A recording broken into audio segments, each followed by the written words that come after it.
Welcome back. This is just a quick review. I haven't had the saw very long, but it's already going back.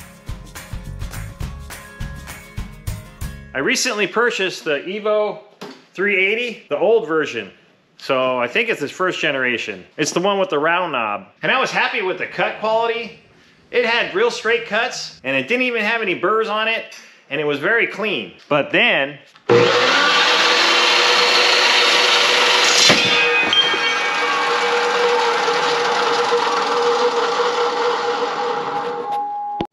look, Ma, no teeth.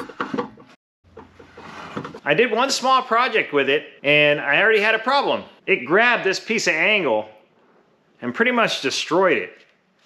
And destroyed the blade at the same time. It's supposed to be more economical to own this saw because it's supposed to last longer than 20 abrasive blades, and it cuts faster and all the good stuff. It doesn't tell you that if you do something like this, you know, because the vise doesn't grab strong enough, you're pretty much out like a $100 blade, because it's like $91 now with tax. You know, that's pretty much $100. That pretty much costs more than the metal I purchased for the project that I was working on. Once the teeth are missing, it's pretty much useless. The blade's probably good for scrap metal. I mean, maybe I can make a knife out of the blade because it's such a quality piece of metal.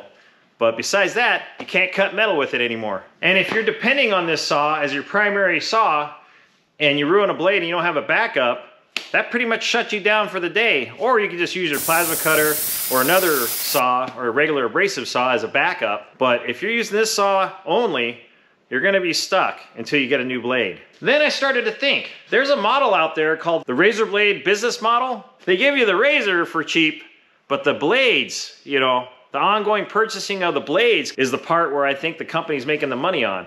So now I'm starting to think, does Evolution sell saws or blades? I mean, they have a variety of blades that you can purchase for this saw that'll cut all different kinds of metal, which is awesome if you have the money to purchase all them different blades. I just needed it to make repetitive, clean cuts so that I could speed my process along in the shop and not hang out playing with the saw. I'm gonna take this saw back, hoping they'll return it after I used it. I got rid of the box because it had all that styrofoam I hate. I purchased it from Home Depot, so we'll see how their return policy is on that. But if I get stuck with this, I'm probably not gonna get the blue blade again because I feel like it's a really aggressive blade. With the clamp that's on the saw having a weak grip, I feel like, I mean, it's gonna happen again. I can't just keep shelling out $100 for a blade. I did see a different option. It's the orange blade, and it has less aggressive teeth. It's a multi-material blade, and they're only $63, so it may last longer. I'm not sure. Hopefully I don't have to find that out, you know, if I get stuck with this saw. I'm not saying it's a bad company or their saws are junk. I just kind of think this saw is. Their newer versions, they look a little bit better, and they also have some miter saws too that look pretty interesting. I'm probably not gonna buy anything for now. I'm just gonna go back to my bandsaw.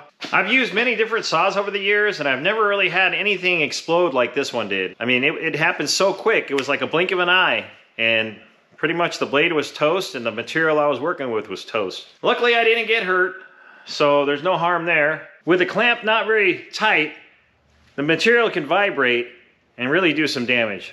So I think the key to these saws, it has to have a really good clamping system.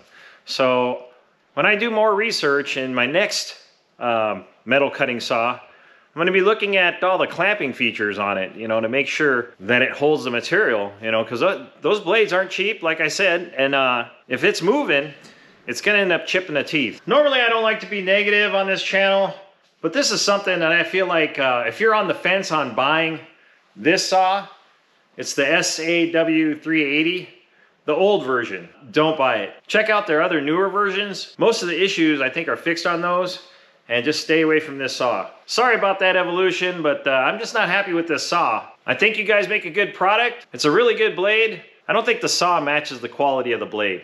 Just to leave on a positive note, they make an awesome magnet though.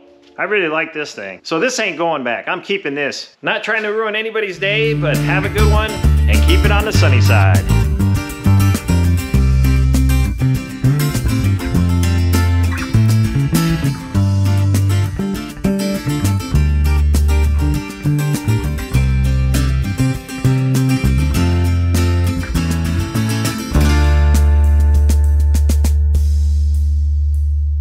Just to be clear, I purchased this saw with my own money. Oh, and I purchased the magnet with my own money too.